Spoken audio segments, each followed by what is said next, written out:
My business is boring, but it's going to make me £1 million, and I'm convinced that it can do the same for you in 2026. So these are the 7 boring tasks that will make you a millionaire.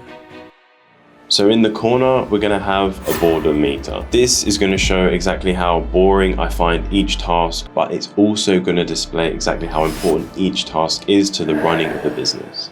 By the end of this video, you'll know if a boring business is right for you. You'll see exactly how I run mine, and I'm keen to know exactly what business you would start or may have already started. Fusions, accountant, you got the drink ringing out.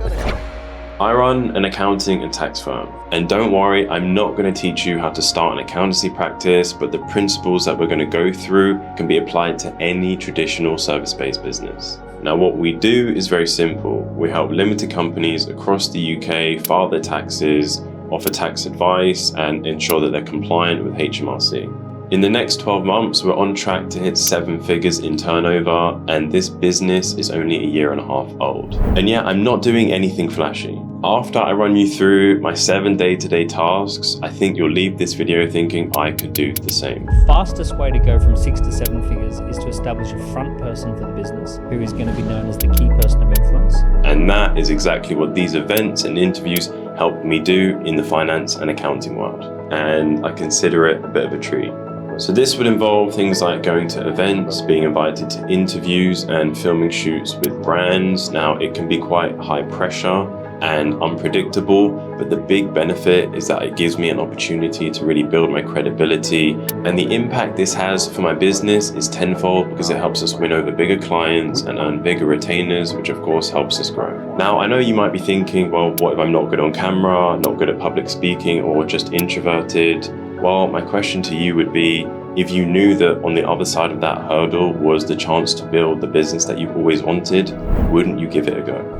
I remember the first event that I ever went to and spoke at, and it was very difficult because I'm quite introverted myself, but the experience builds up over time and it does get easier. So you got to establish the founder as a key person of influence. You've got the account that you're making your SIP contributions. The fact that if you start a blog tomorrow about gardening, Whole Foods to give you $50,000 a year to sponsor you, they don't realize how much money is coming down as the decision makers are changing. Task 2 is a huge revenue driver for the business and probably the thing that I'm best at. And that's what I'm doing right now, which is content creation. If we've posted a bank of content, I will be checking all my DMs for anyone that wants specific help. I'd say at least 70-75% of our leads come through social media, which is my Tim Port accounting pages on TikTok and Instagram. Hi Tim, I'm after a new accountant. Please let me know your availability for a chat.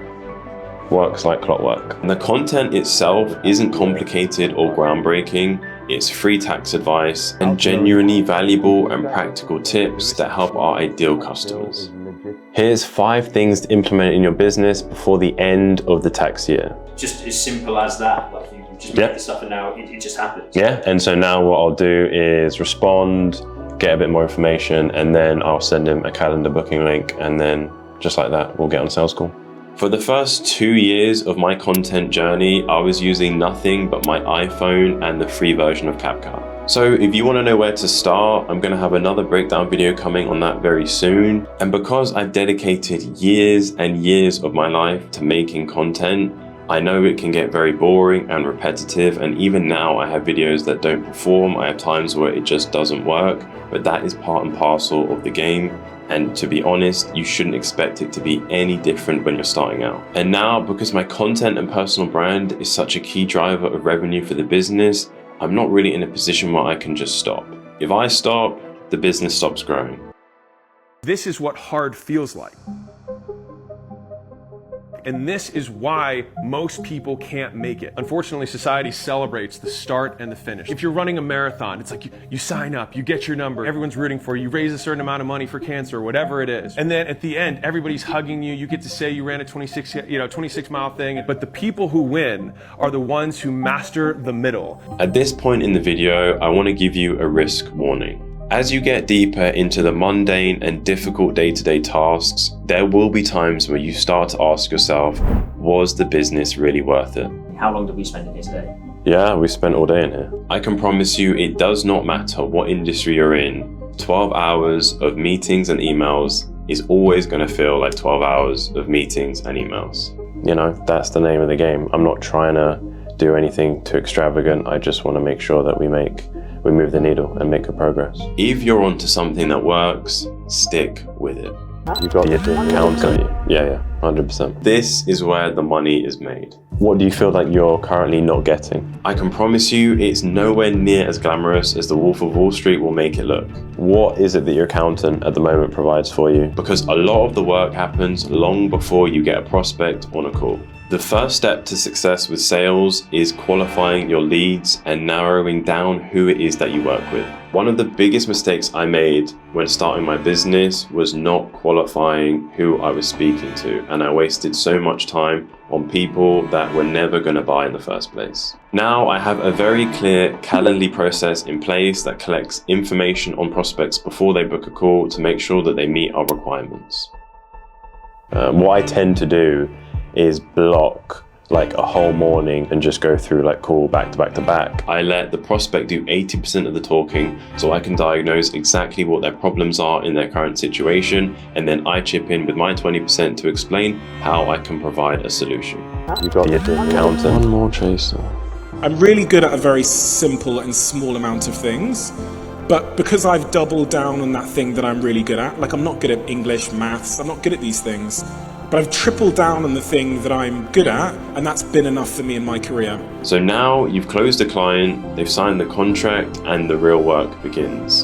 And this involves building a process for service delivery. Whether it's you doing the work yourself or your team, you need to have very clear processes in place for people to follow and steps of action so that everybody knows what they need to do. Basically, everything will be like either a client call, a sales call, or it will be the weekly team call. So in my business, what this looks like is every single week, the whole team will get together on a call and we'll discuss all action points, any tasks that are outstanding. It's 1,000,001 things.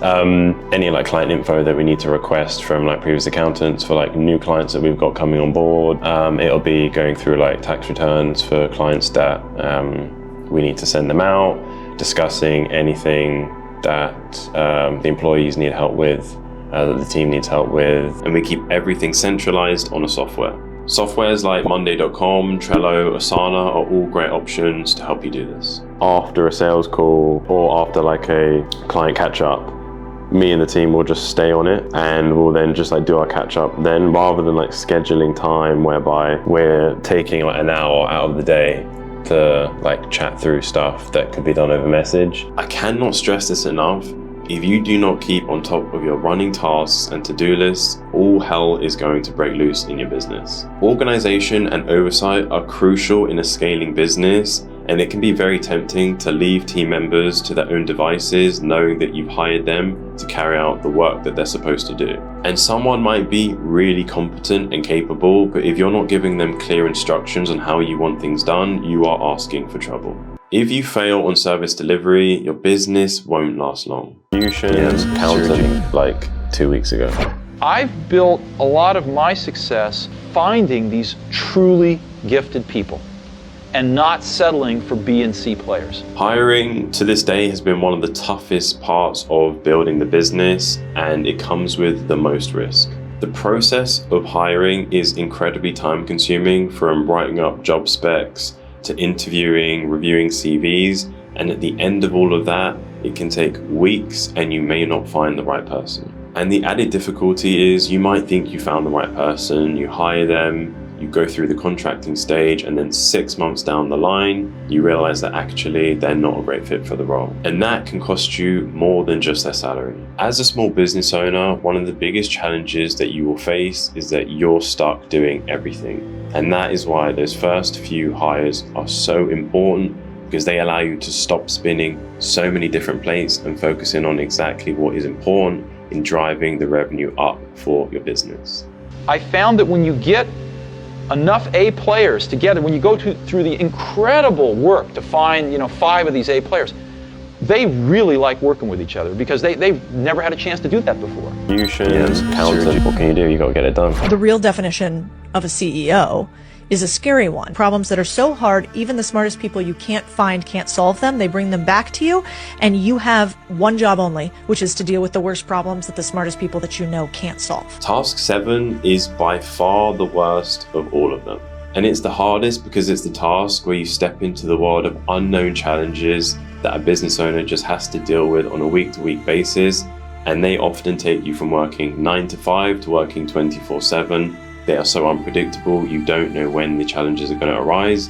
All you know is that they're going to come. Usually because one of the other 6 tasks hasn't been done properly. Now these problems will often be urgent or very difficult to solve, and that's why they make their way up to you as the founder or owner of the business, because nobody else is able to deal with them. And these situations will not care about the time of day, your plans, your calendar.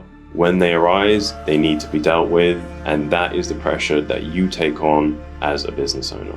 Now this task might seem scary and somewhat stressful, and to be honest, it is. But if you're somebody who's embarking on the other 6 tasks that we've already discussed, I can assure you there's nothing in task 7 that you can't overcome.